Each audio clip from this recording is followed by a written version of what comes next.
यदि श्री राम आ जाए, मंच पे बैठ जाए इधर वाली साइड, आचार्य जी वाली साइड, और इधर आ जाए बागेश्वर धाम, क्या नाम है उसका, बागेश्वर सरकार, नाम क्या है, अच्छा धीरेन्द्र शास्त्री, और उसको बोलते हैं बागेश्वर धाम सरकार, सरकार। अच्छा भीड़ किसके पास ज्यादा होगी, राम का क्या बनेगा बेचारे का।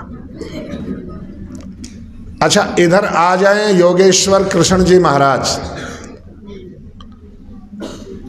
और आजकल रास रसैया के रसाचार्य, रास लीलाचार्य आजकल कौन है सबसे प्रसिद्ध टॉप पे हैं,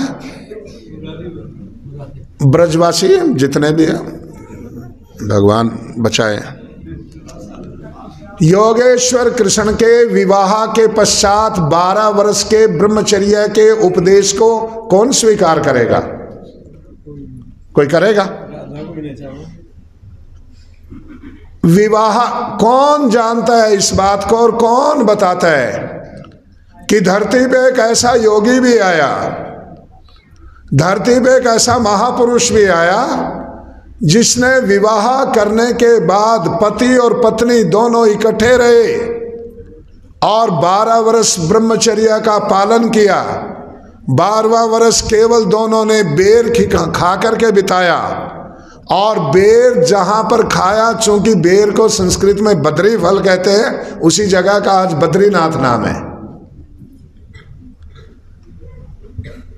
कौन उसके नियम का पालन करेगा। मैंने एक विवाह संस्कार पे बोला जी आशीर्वाद दियो, तो मैंने ये दे दिया कि दोनों 12 वर्ष तक ब्रह्मचर्य का पालन करना। मेरे को दोनों बोले आपका दिमाग खराब है क्या, मतलब और बकवास करने के लिए कुछ नहीं था आपके पास, सीधे ही नहीं शब्दों में, मतलब क्या बकवास कर रहे हो। मैं मेरी बीबी को ले जाऊं और घर ले जा करके रखूं और इसे खाली देखता ही रहूं, मतलब 12 वर्ष हम ब्रह्मचर्य का पालन करें, दिमाग खराब है। ये कोई एप्लीकेबल, कोई जो प्रैक्टिकल बात है वो भी तो कहा करो। मैंने कहा आप कह रहे थे कि राम और कृष्ण का जीवन, उनके उपदेश, तो मैंने इसलिए बोल दिया। यदि आप दूसरे ढंग का चाहते हैं तो मैं तो वो भी बता दूंगा। हम, अच्छा एक बात बताओ, आप चाहे मंदिर जाकर के भक्ति करते हैं, चाहे आप मस्जिद गुरुद्वारा चर्च किसी को में भी जाते हैं, आर्य समाज में आते हैं या घर में मंदिर बना रखा है, आप किसी न किसी रूप में भगवान को मान करके कोई भी तरीका अपना करके राम को, कृष्ण को, इनकी उपासना करते हैं, भक्ति करते हैं, व्रत रखते हैं। किसके लिए, सुख की कामना के लिए। यही तो है ना कि दुख ना आए और सुख आए। इनके स्वयं के जीवन में क्या था, कोई एक दिन ऐसा बताओ मुझे जिस दिन राम कह सकते हो कि आप किस दिन तो वो सुखी थे, बताइए। जो सुख आप उनसे चाहते हो वो एक दिन स्वयं उन्होंने वो सुख भोगा हो जो आप उनसे चाह रहे हैं। एक दिन बताओ। बालक थे तो विश्वामित्र राक्षसों से लड़ाने के लिए ले गया, विवाह करके आए, राज्याभिषेक की बारी आई तो वनवास हो गया। वनवास में कुछ दिन रहे, व्यवस्था से ठीक जमी तो पत्नी का, पर उस व्यवस्था ठीक में भी एक पल ऐसा नहीं था जिस पल ये भरोसा ना हो कि राक्षसों का आक्रमण नहीं होगा। ऐसे था जैसे भारत पाकिस्तान चाइना की लड़ाई लगी हो और सैनिक बॉर्डर पे पड़े हों, उनको यूं तो सांस ले रहे हैं, कोई पीछे से 2 टुकड़ा भोजन आ गया वो भी खा रहे हैं, पर कितना सुखानुभूति हो रही है आप तो समझ सकते हैं। एक पल भी ऐसा नहीं था जिस पल ये भरोसा हो कि राक्षसों का हमला नहीं होगा। पत्नी का अपहरण हो गया। फिर भाई जो लक्ष्मण जिसकी वचन लेकर के आए थे, जीवित आएंगे तो तीनों आएंगे और नहीं तो जीवित सीता भी पास नहीं थी, लक्ष्मण भी मूर्छित हो गया, अर्थात मर गया, एक तरह से कोमा में चला गया, उसकी कोई साइन नहीं है कि अब ये जीवित है। अकेले राम रह गए, क्या मुंह लेकर के अयोध्या में जाए? कोई पल बताओ आप कृष्ण के जीवन में, मामा से, सगे मामा से बैर मरवाना चाहता है, फिर जरासंध उजाड़ दी, दो मथुरा और वृंदावन उजाड़ दिया, द्वारिका बसाई, महाभारत हो गया, महाभारत बड़ी मुश्किल से जिताया, यादवों ने दारू पी, शराब पी, जुआ खेला, नशे में धुत होकर के आपस में संग्राम मच गया और सारे आपस में लड़ गए। श्री कृष्ण के सामने उसका बेटा प्रद्युम्न का कत्ल कर दिया, जो 12 वर्ष के ब्रह्मचर्या के बाद प्राप्ति हुई थी जिस बालक की। आप उनसे सुख चाहते हैं?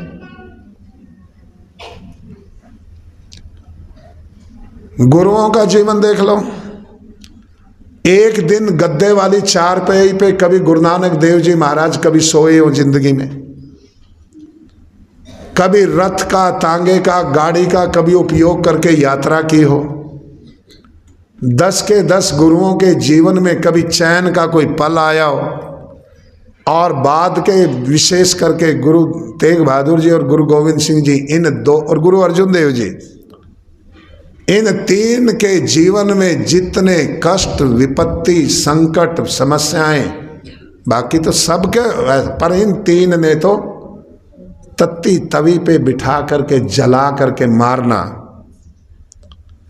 स्वयं जाकर के अपनी गर्दन कटवाने के लिए उपस्थित हो जाना। और गुरु गोविंद सिंह जी महाराज के तो जीवन का एक पल भी सुख का नहीं बीता। हम चाहते हैं कि वो हमें सुख दे, उन कष्टों को अपनाओ जो राम ने अपनाए, पर मर्यादा से नहीं गिरे। कुछ भी आया, कोई भी संकट आया, कोई भी विपत्ति आई, मर्यादा से।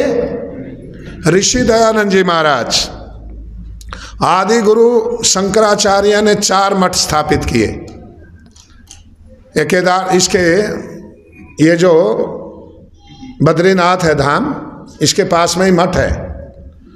उस मठ के शंकराचार्य ने कहा, दयानंद तू मेरा शिष्य बन जा, मैं तुझे माला माल कर दूंगा। बोले क्यों? कि बन जा मेरा शिष्य, ये जो कुछ है सब तेरा है। उसने कहा, मैं 2 चीजों की खोज में मैंने घर छोड़ा है। ध्यान रखना, ऋषि दयानंद जी महाराज ने 2 चीजें उनके पास नहीं थी, 2 चीजों के लिए घर छोड़ा था। शंकराचार्य ने पूछा, वो कौन सी 2 चीज हैं जिनके लिए तुमने घर छोड़ा?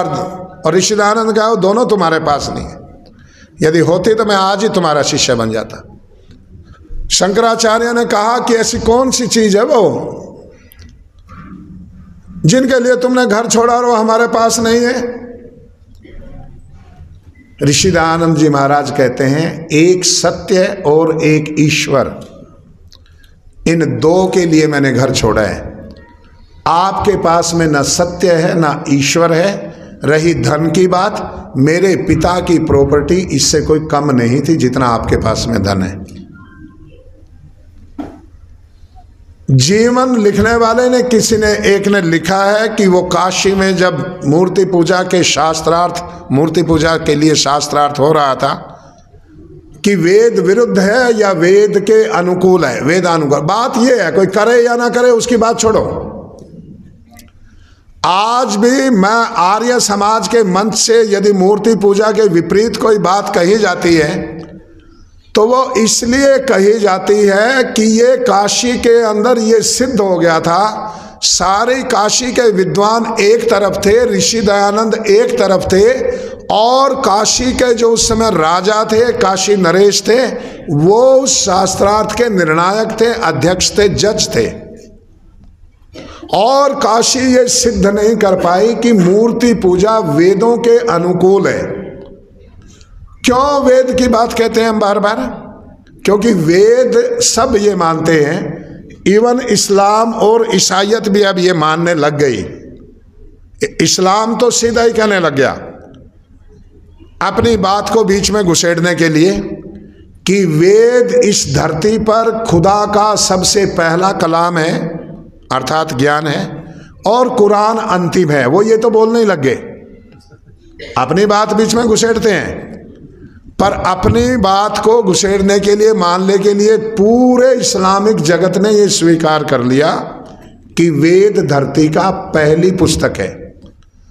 पश्चिम का जगत जो नास्तिक है, पश्चिम के अंदर जो किसी को नहीं मानते, ना धर्म को, ना धर्म ग्रंथ को, ना ईश्वर को, यूनेस्को ने भी ये स्वीकार कर लिया कि जब तक मानव के इतिहास में इस बात की कोई खनखनाहट या कोई एक सहज रूप में कोई पहुंच है, जितना पुराना मानव का इतिहास है, जितना पुराना धर्मों का इतिहास है, जितनी पुरानी धार्मिक पुस्तकों का इतिहास है, ऋग्वेद उन सबसे पुरानी पुस्तक है। धरती पे ऋग्वेद से पहले की कोई धार्मिक पुस्तक नहीं है।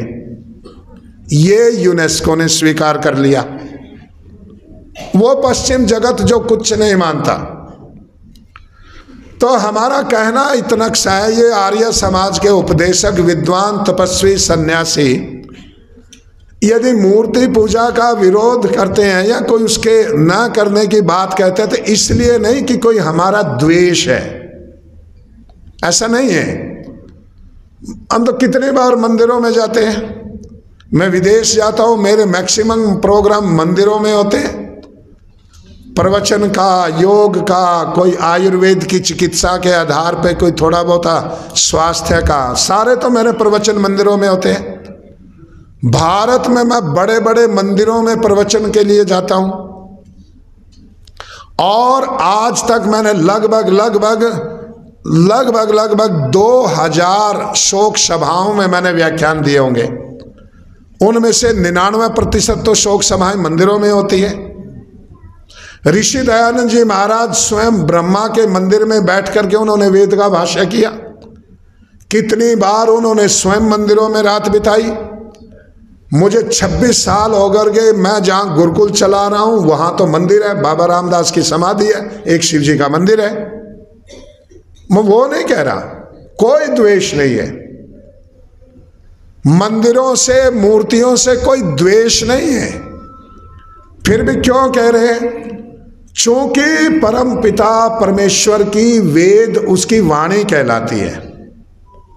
वेद को भगवान की वाणी मानते हैं, सब मानते हैं, पौराणिक हैं और सब मानते हैं।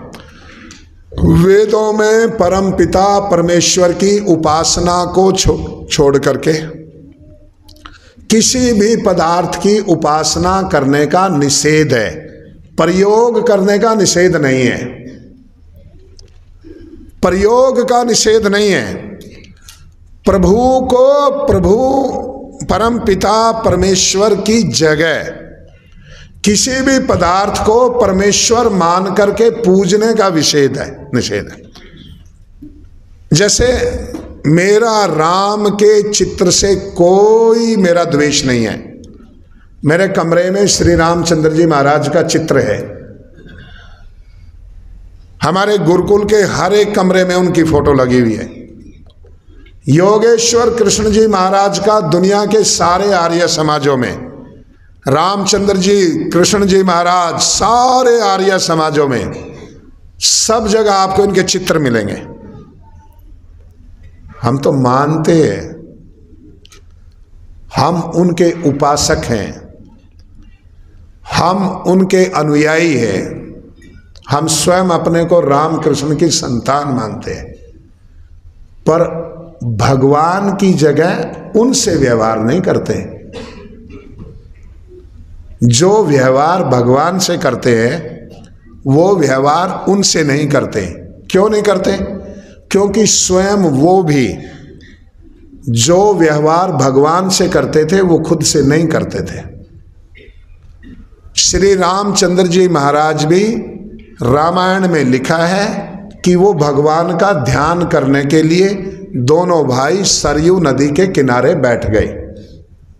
आखिर ध्यान कर रहे हैं ना, जिसका वो ध्यान करते थे उसका हम करते हैं, इसलिए हम राम के अनुयायी हैं।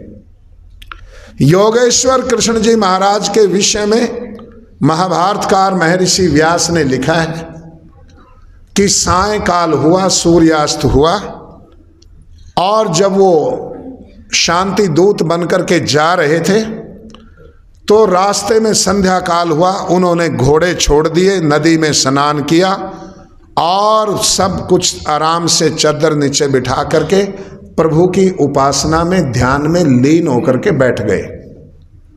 योगेश्वर कृष्ण जी महाराज जिस प्रभु का ध्यान करते हैं हम उसी का करते हैं, इसलिए हम कृष्ण जी महाराज के अनुयायी हैं, इसलिए हम उनकी संतान हैं। ये दोनों बातें मेरी झूठी मिले तो जो आप मुझे सजा दो मुझे वो स्वीकार है। महाभारत पढ़ना, उसमें योगेश्वर कृष्ण जी महाराज का शांति दूत बनने के लिए जाना, संध्या काल होने पर रास्ते में बैठ करके स्नान इत्यादि से निवृत्त होकर के ध्यान करना लिखा है। युद्ध के समय में भी सूर्यास्त होने के बाद घोड़े खोल करके, लड़ाई छोड़ करके अपने अपने कैंप में जा करके ध्यान करना उनका लिखा है। वो जिस प्रभु का ध्यान करते थे हम उसी प्रभु का ध्यान करते हैं, उसी की उपासना करते हैं, इसलिए हम सच्चे कृष्ण जी महाराज के सच्चे भक्त हैं, उनके सच्चे अनुयायी हैं।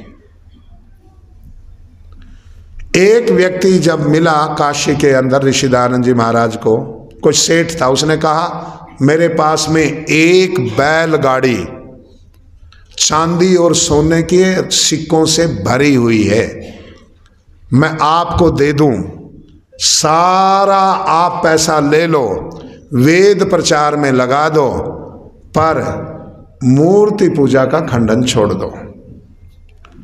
ऋषि दयानंद जी महाराज ने एक पल के लिए सोचे बिना ही उसकी ऑफर को ठुकरा दिया। महाराजा जयपुर सज्जन सिंह, कहा मेरा सारा राज्य एक लिंग की गद्दी के अधीन है, एक लिंग की गद्दी के आप महंत बन जाओ, सारा राज्य आपका, जो आदेश दोगे वही पालना होगी। ऋषि दयानंद जी महाराज ने एक ही लाइन में जवाब दिया, राजन तेरे राज्य से मैं एक दौड़ लगातार लगा करके बाहर निकल सकता हूं, परमेश्वर के साम्राज्य से बाहर नहीं जा सकता, इसलिए मैं उसकी आज्ञा के विपरीत नहीं जाऊंगा। कष्ट कितने उठाए आप कल्पना कर सकते हो। बदमाश धर्म के ठेकेदारों ने, पाखंड अंधविश्वास के ठेकेदारों ने एक वैश्या को पैसे दिए, एक वैश्या को पैसे देकर के ऊपर मकान में ऋषि दयानंद बैठे थे, उसको कहा तू श्रृंगार करके जा, ऊपर जा, थोड़ा सा शोर मचा दे, हम लाठी डंडों से इसका सिर फोड़ देंगे, मार देंगे इसको। वैश्या गई और ऋषि दयानंद को ध्यान में बैठे हुए देखा।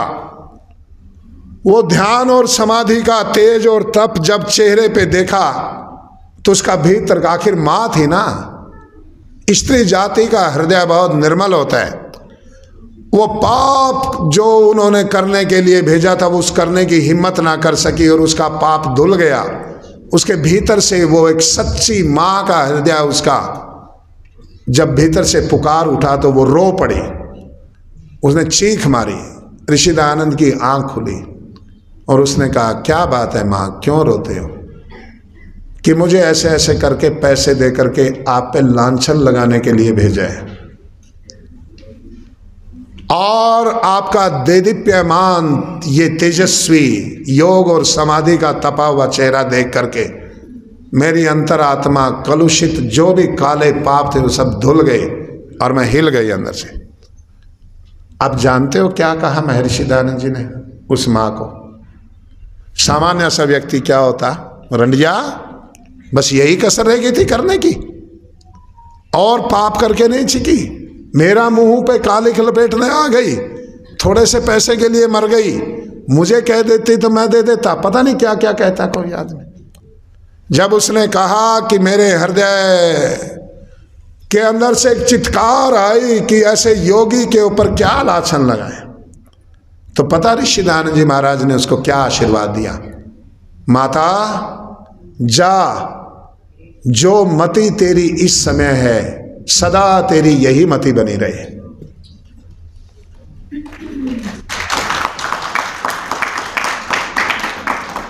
अर्थात जो तेरी अंतरात्मा हृदय और मन में जो इस समय निर्मलता है सदा वो ही बनी रहे। और ध्यान रखना, ऐसी चित्त की निर्मलता, पवित्रता और ऐसा निश्चल व्यवहार ही व्यक्ति का कल्याण करता है। मैं कहता हूँ उस दिन उस पाप से बच करके वो माता ने अपने जीवन का कल्याण कर लिया और ऋषि दयानंद के आशीर्वाद ने उसका कल्याण कर दिया।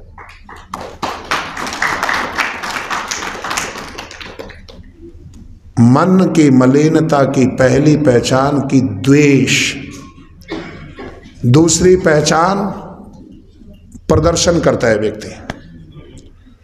मनोरोगी हैं जो लोग, मनोरोगी हैं वो लोग जो अपने आप के प्रदर्शन में लगे हैं। ये मानसिक बीमारी का परिणाम है। जो वो है नहीं वो प्रदर्शन करते हैं तो सदा दुखी रहेंगे। जो एक दूसरे दो परिवारों को मिला करके विवाह कराता है उसको क्या बोलते हैं? क्या बोलते हैं उसको? बिचौला।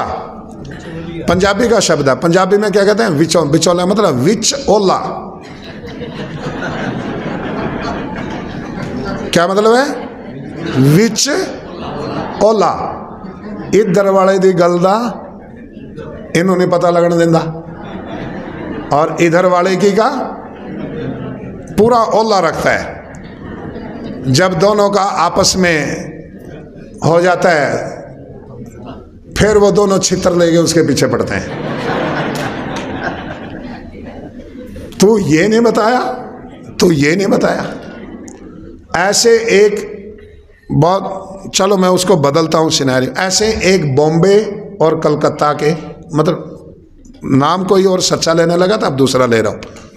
बॉम्बे और कलकत्ता के दो परिवार थे। एक बेटी वाला था, एक बेटे वाला था। बेटे वाले ने बिचौले को कहा कि हमें शादी करनी है। बिचौले ने लड़की बता दी। 3 करोड़ रुपया लोन लेकर के एक नई फैक्ट्री लगाई, ये दिखाने के लिए कि मैं कितना बड़ा आदमी हूं। उतना बड़ा आदमी बन करके और वहां रिश्ता कायम करना चाहता था। लड़की वाले ने भी लोन लेकर के बहुत बड़ा एक काम किया, ये दिखाने के लिए कि मैं कितना बड़ा आदमी हूं। लड़के वाले ने तो इसलिए लिया कि लड़की वाला बड़ा आदमी है, दहेज में बहुत कुछ देगा।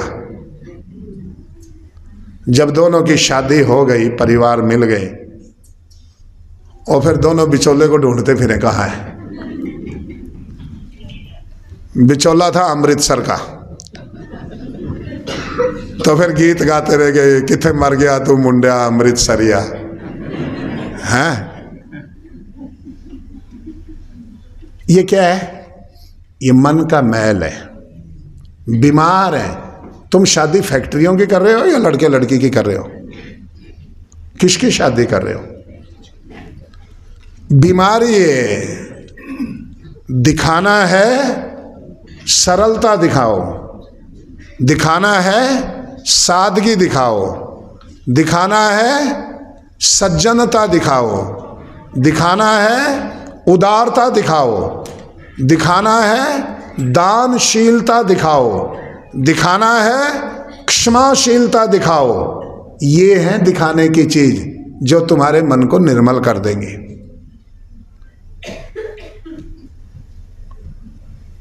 और सबसे बड़ा रोग, सबसे दुनिया में सबसे बड़ा रोग क्या कहेंगे?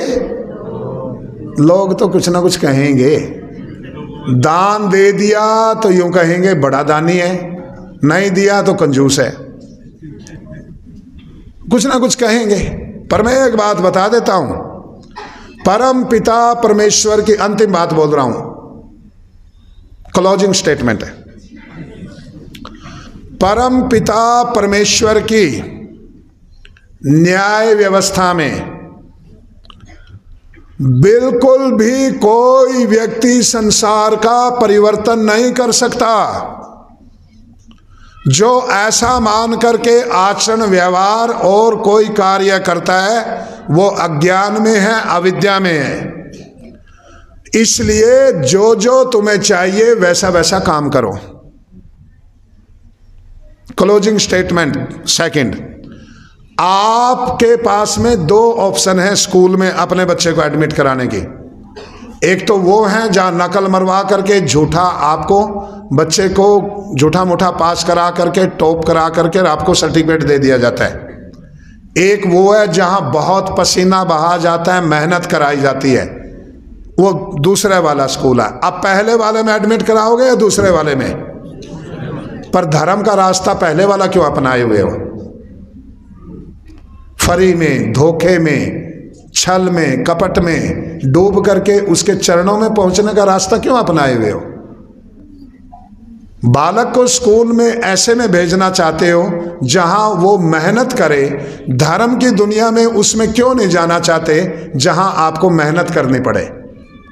धर्म की दुनिया मुफ्त की, बालक की जिंदगी का स्कूल पुरुषार्थ का। ये ढोंग पाखंड आपको डुबो के मारेगा, कहीं नहीं पहुंचने देगा। यदि पहुंचना है तो हाथ में वेद उठा लो, रामायण महाभारत उठा लो, दर्शन गीता उपनिषद उठा लो, उनके अनुसार जीवन बना लो, कल्याण हो जाएगा।